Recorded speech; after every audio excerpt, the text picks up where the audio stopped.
Hello everyone, welcome to club study point. जैसा कि आपको पता है, इंपॉर्टेंट क्वेश्चंस की ये सीरीज चल रही है हमारी हिंदी मीडियम की। इंग्लिश मीडियम की ऑलरेडी हम कंप्लीट कर चुके हैं। सो जो 15 दिसंबर को जो आपका एग्जाम होने वाला है उसके लिए बहुत इंपॉर्टेंट क्वेश्चंस मैं आपके सामने लेके आया हूँ। पहला क्वेश्चन आपके सामने आता है, वैश्वीकरण से आपका क्या तात्पर्य है? वैश्वीकरण क्या होता है? तो देखने को मिलता है, वैश्वीकरण बाजारी शक्तियों के माध्यम से घरेलू अर्थव्यवस्था को शेष विश्व के साथ एकीकृत करने की एक प्रक्रिया है। इसके द्वारा क्या करता है, पूरे के पूरे विश्व के साथ आप जुड़ाव महसूस करते हैं और आपका जो व्यापार है वो बहुत अच्छे से बढ़ता चला जाता है। और इसी के साथ साथ जो ध्यान देने की चीज़ ये उभरती है कि वैश्वीकरण से होने वाले जो फायदे वो बहुत ज़्यादा है। पहला क्या, ये कि व्यापार बढ़ने की वजह से लोगों को रोजगार बहुत ज़्यादा मिला है। और दूसरी बात, ये व्यापार बढ़ने की वजह से एक देश दूसरे के बहुत ज़्यादा करीब आ गया है और जो सामान का आदान प्रदान है वो भी बहुत अच्छे से हो गया है। और वैश्वीकरण से आप ये भी बोल सकते हो कि पूरा का पूरा जो विश्व है बहुत ज़्यादा निकट आ चुका है। ठीक है, बहुत ज़्यादा क्लोज आ चुका है और पूरा का पूरा विश्व एक तरीके से एक विलेज या फिर एक शहर के रूप में परिवर्तित हो गया, जहाँ पे कनेक्टिविटी इतनी आसान हो चुकी है कि आप किसी भी वर्ल्ड के कोने में क्या कर सकते हो, कनेक्टिविटी कर सकते हो या फिर कहीं से भी आप अपना संपर्क साध सकते हो। तो देखने को मिलता है वैश्वीकरण अपने आप में बहुत ही एक अच्छा उदाहरण है हमारे लिए कि किस तरीके से पूरे के पूरे समाज के साथ, पूरे के पूरे विश्व के साथ किस तरीके से आप कनेक्ट कर सकते हो, किस तरीके से जुड़ाव महसूस कर सकते हो। ठीक है, तो वैश्वीकरण आपके लिए बहुत ही महत्वपूर्ण क्वेश्चन इनको भरता है, क्योंकि ये क्या करता है, बाजारी शक्तियों को किस तरीके से बाजारों से जोड़ना है और रोजगार के साधन उपलब्ध कराने में भी इसकी बहुत बड़ी भूमिका दिखाई देती है। क्वेश्चन नंबर सेकंड आता है हमारे पास। बाहरी स्रोत क्या है? बाहरी स्रोत क्या होते हैं? इससे अभिप्राय एक ऐसी प्रणाली से है जिसके अंतर्गत व्यवसाय संबंधी सेवाएं जैसे कि कॉल सेंटर, प्रतिलेखन, रोग विषय परामर्श आदि। मतलब जैसे कि इसका मतलब ये है कि बाहर से ली जाने वाली सेवाएं, जैसे कि आप कॉल सेंटर से अगर कोई सेवाएं ले रहे हैं या फिर आपने किसी विशेषज्ञ को दिखाया, बाहर से ली जाने वाली सेवा को क्या बोलते हैं? बाहरी स्रोत कहा जाता है। ठीक है, आते हैं बाहरी दुनिया से किराए पर ली जाती है, उसको आप क्या बोलते हो? बाहरी स्रोत कहा जाता है। तो ये भी आपका बहुत महत्वपूर्ण क्वेश्चन बनकर निकलता है कि बाहरी स्रोत क्या कहलाए जाते हैं? बाहर से ली जाने वाली कोई भी सर्विस आपकी, ठीक है, चाहे वो कॉल सेंटर से आप कोई सर्विस ले रहे हैं या फिर किसी विशेषज्ञ से कोई हेल्प ले रहे हैं, वो सारी की सारी बाहर से ली जाने वाली आपकी मदद एक तरीके से बाहरी स्रोत का एक बहुत बड़ा एग्जाम्पल है। नेक्स्ट क्वेश्चन पे चलते हैं। आर्थिक सुधारों से क्या अभिप्राय है? आर्थिक सुधार क्या होते हैं? आर्थिक सुधारों से अभिप्राय ऐसी आर्थिक नीति के समूह से है जो जीडीपी समृद्धि को तीव्र करने के लिए निर्देशन की जाती है। मतलब किस तरीके से जीडीपी यानी सकल घरेलू उत्पाद को किस तरीके से बढ़ाया जाएगा और ज्यादा से ज्यादा तीव्र गति से बढ़ाने वाले कौन कौन से क्रम है उनको लागू करना जरूरी हो जाता है। तो सबसे बड़ा जो मेन रोल होता है किसी भी सरकार का, तो वो ये होता है किस तरीके से जीडीपी यानी कि सकल घरेलू उत्पाद को बढ़ावा दिया जाए। और ये किस किस माध्यम से किया जा सकता है, तो हमें समझ आता है आर्थिक सुधारों के माध्यम से सकल घरेलू उत्पाद यानी कि जीडीपी को बढ़ाया जा सकता है और इसमें क्रमवश बहुत ज़्यादा तरक्की की जा सकती है। ठीक है, क्वेश्चन नंबर फोर्थ आता है आपका, अवमूल्यन को परिभाषित कीजिए। क्या होता है अवमूल्यन? अवमूल्यन से अभिप्राय है कि देश की सरकार द्वारा नीतिगत क्रिया जिससे विश्व की अन्य मुद्राओं के संबंध में घरेलू मुद्रा के मूल्य में कमी होती है। मतलब घरेलू मुद्रा के मूल्य में किस तरीके से कमी हो जाती है। कहने का मतलब क्या है, आपकी घरेलू मुद्रा जब कम होगी जब एक तरीके से इंपोर्ट करना ज़्यादा स्टार्ट कर देंगे। आपकी नीति इस तरीके की नहीं है कि अपने लोकल मार्केट्स को बचा नहीं पा रहे हो, ज़्यादा से ज़्यादा आपको इंपोर्ट करना पड़ रहा है। तो मीन्स आपके यहाँ पे जो मैन्युफैक्चरिंग इंडस्ट्रीज हैं, इस तरीके के आपके उद्योग हैं, उनको ज़्यादा से ज़्यादा इंडस्ट्रियलाइज करने की जरूरत है, फिर ज़्यादा से ज़्यादा उनमें प्रौद्योगिकी यानी टेक्नोलॉजी की आवश्यकता वहाँ पर दिखाई आपकी देती है। तो क्या करना है आपको, अपनी जो मुद्रा है उसको बचा कर रखना है, क्योंकि आपका जो रिजर्व्स हैं, ठीक है, जो आपका मुद्रा कोष है उसको बचाना है, हमारे सबसे इंपॉर्टेंट रोल निकल के आता है। तो अवमूल्यन से अभिप्राय है देश की सरकार द्वारा नीतिगत क्रिया जिससे विश्व की अन्य मुद्राओं के संबंध में घरेलू मुद्रा के मूल्य में कमी होती है। मतलब किस तरीके से घरेलू मुद्रा में कमी देखने को मिलती है। तो देखने को मिल रहा है आपकी जो मुद्रा कमजोर हो रही है दूसरे देशों के मुकाबले, उसको किस तरीके से मजबूत किया जा सकता है। जब आप ज्यादा से ज्यादा एक्सपोर्ट करेंगे तो आपकी जो मुद्रा है वो क्या होती चली जाएगी, स्ट्रांग होती चली जाएगी। तो क्वेश्चन ये भी आपको इंपॉर्टेंट निकल के आता है। नेक्स्ट क्वेश्चन की तरफ चल रहे हैं। विनिवेश क्या है? ठीक है, विनिवेश क्या है? विनिवेश क्या होता है? विनिवेश से अभिप्राय सार्वजनिक क्षेत्र के उद्यमों के शेयरों को निजी उद्यमों को बेच दिया जाता है। मतलब सार्वजनिक क्षेत्र कौन से होते हैं? ठीक है, सार्वजनिक क्षेत्र जो आपका सभी लोगों का होता है उसको आप सार्वजनिक क्षेत्र कहते हो, उसको निजी उद्योग यानी कि जो प्राइवेट प्लेयर्स होते हैं उनको बेच दिया जाता है, इसको विनिवेश कहा जाता है। ठीक है, कोई भी सार्वजनिक जगह है उसको किसको दिया जा रहा है, पूंजीपतियों को दिया जा रहा है कि आप यहाँ पे कुछ ऐसा प्रोडक्टिव कीजिए ताकि लोगों को ज़्यादा फायदा उससे मिल सके, तो आप इसको क्या बोलेंगे, विनिवेश कहा जाता है। ठीक है, नेक्स्ट क्वेश्चन आता है हमारा क्वेश्चन नंबर 6, रिजर्व बैंक व्यावसायिक बैंक पर किस प्रकार नियंत्रण रखती है, तो नगद, आरक्षित अनुपात और वैधानिक तरलता अनुपात, रेपो रेट दर, खुले बाजार की क्रियाएं आदि कुछ कुछ ऐसे नियम हैं जिसके द्वारा क्या किया जाता है, बैंकों को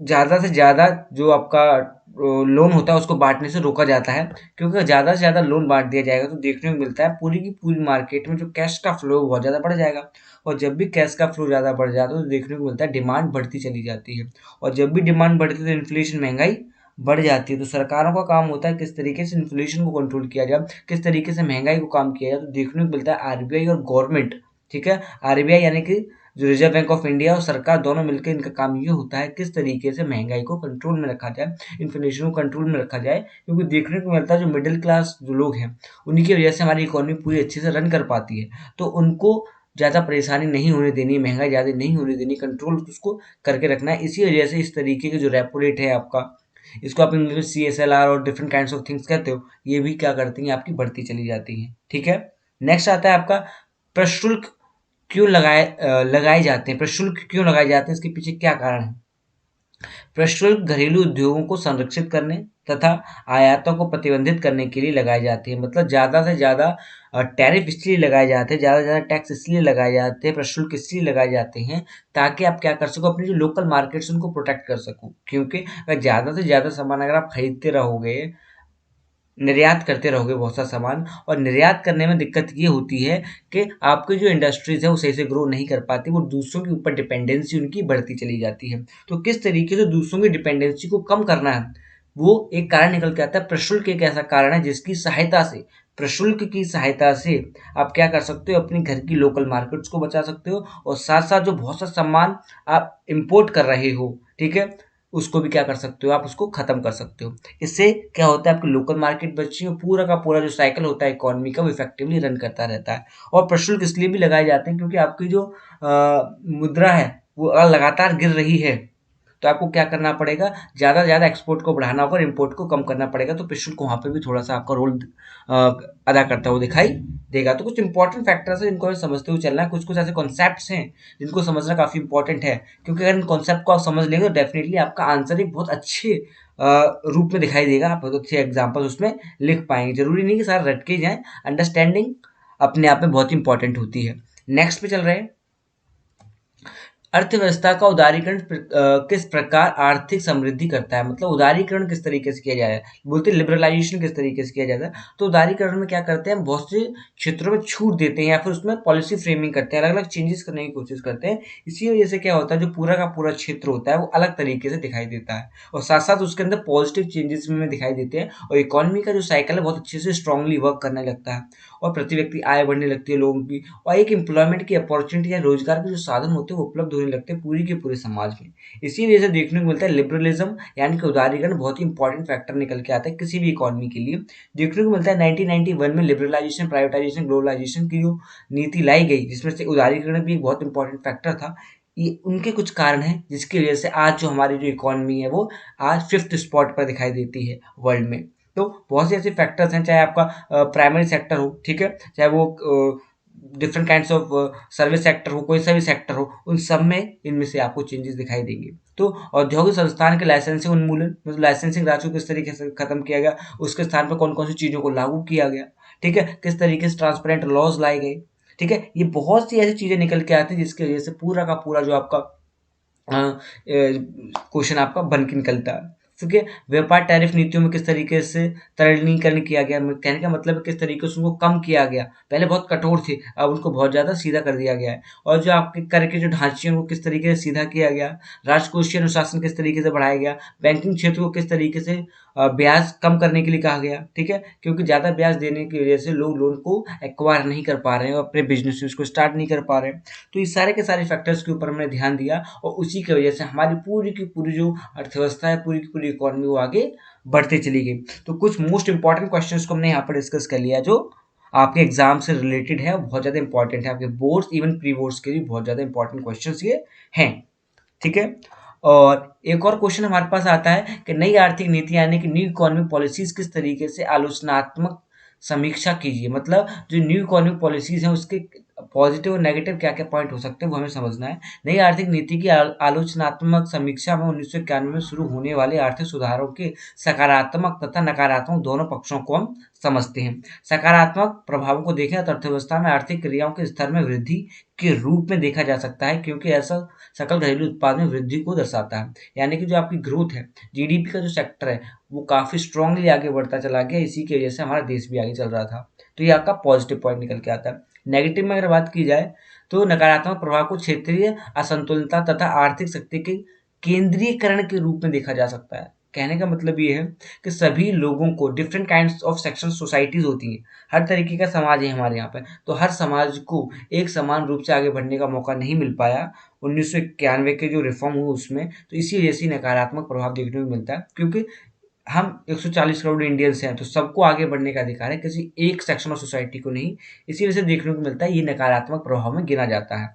और क्षेत्रीय असंतुलन निम्न कारणों से उत्पक्ष होता है, मतलब कुछ कुछ ऐसे कारण हैं जिसकी वजह से ये देखने को मिलता है। तो कृषि क्षेत्र को नकारा जाता है जबकि औद्योगिक और तृतीय क्षेत्र को बढ़ावा दिया जाता है। यानी प्राइमरी सेक्टर जो है आपका, प्राथमिक जो क्षेत्र है उसको नकारा जा रहा है। इसी वजह से देखने को मिला जो प्रोडक्शन और प्रोडक्टिविटी होनी चाहिए उस तरीके से नहीं हो पाई, इसमें ऐसा कहा जा रहा है। नेक्स्ट आता है आपका समृद्धि की प्रक्रिया केवल अर्थव्यवस्था के शहरी क्षेत्र तक ही सीमित रही। मतलब शहरों में जो लोग रह रहे हैं उनके पास ज़्यादा opportunities as compare to the villages, ठीक है। गाँव में जो लोग रह रहे हैं उनके पास बिल्कुल भी सुविधाएं नहीं है, शहरों में रहने वाले लोगों के पास ज़्यादा है। तो ऐसा नहीं होना चाहिए, असंतुलन नहीं होना चाहिए, बराबरी का माहौल होना चाहिए। बहुराष्ट्रीय कंपनियों द्वारा घरेलू बाजार के तेज नियंत्रण के कारण आर्थिक शक्ति का केंद्रीकरण हुआ। मतलब बहुराष्ट्रीय कंपनी जो है उन्होंने किस तरीके से अपने हिसाब से प्रोडक्ट को बनाया, अपने हिसाब से कीमत को सेट किया, ये भी बोला जा सकता है। तो बहुराष्ट्रीय कंपनी द्वारा घरेलू बाजार के तेज नियंत्रण के कारण आर्थिक शक्ति का केंद्रीकरण हुआ है। तो ये भी आपका इंपॉर्टेंट क्वेश्चन बन के उभरता है। तो बहुत ही इंपॉर्टेंट क्वेश्चन हमने यहाँ पर डिस्कस कर लिए हैं। एक और क्वेश्चन आता है हमारा, भारत बाहरी स्रोतों के लिए पसंदीदा गंतव्य क्यों बनता जा रहा है। मतलब बाहर से लोग आके इंडिया में ज़्यादा से ज़्यादा इन्वेस्ट करना क्यों चाहते हैं। तो इसका ये निकलता है, बाहरी स्रोतों के लिए भारत के पसंदीदा गंतव्य के रूप में उठाने के लिए जो उठाए गए कदम है कौन कौन से। पहला निकल के आता है, भारत निम्न मजदूरी दर पर श्रम की प्रचुर पूर्ति करता है। मतलब यहाँ पर कम अगर आप वेतन देंगे तो भी आपको बहुत से ऐसे लोग मिल जाएंगे जो काम करने के लिए तैयार होते हैं, क्योंकि जनसंख्या इतनी ज़्यादा है तो कम वेतन पे भी लोग मिल जाते हैं। तो पहला कारण ये निकलता है। दूसरा क्या है, यहाँ पे श्रम बहुत सस्ता है, ठीक है, श्रम बहुत सस्ता है, इसी वजह से लोग बहुत ज़्यादा इन्वेस्ट करना चाहते हैं, कंपनी सेटअप करना चाहते हैं। और सेकंड निकल के आता है, भारत में ऐसा प्रौद्योगिकी उद्योग का क्रांतिकारी विकास हुआ है जो बाहरी स्रोतों का एक मूल तत्व है। मतलब यहाँ पे प्रौद्योगिकी यानी टेक्नोलॉजी में भी बहुत ज़्यादा विकास हुआ है, इसी वजह से यहाँ पे स्किल्ड लेबर भी आपको मिल जाती है, ठीक है। और उसकी जो आप सैलरी देंगे या फिर उसको वेतन जो देंगे उतना ज़्यादा नहीं देने की ज़रूरत है, जितना आप यूरोप में या फिर चाइना में या फिर अमेरिका या फिर डिफरेंट काइंड्स ऑफ कंट्रीज़ में देंगे उससे काफ़ी कम आपको यहाँ पे देने को मिलेगा। तो देखने को मिलता है ये दो बहुत बड़े कारण निकलते हैं जिसकी वजह से लोग यहाँ पर आके इन्वेस्ट करते हैं और अपने बिजनेस को बढ़ाना स्टार्ट उन्होंने कर रखा है। सो बहुत इंपॉर्टेंट क्वेश्चन को हम ऑलरेडी डिस्कस कर चुके हैं और ये है हमारा टेलीग्राम का ग्रुप। आप क्लास 12th ESP डाल के इसको ज्वाइन कर सकते हैं, हमेशा आप अपडेटेड रहेंगे। Thank you very much. और इस तरीके की आपकी सीरीज चलती रहेगी, ठीक है। Thank you very much all of you.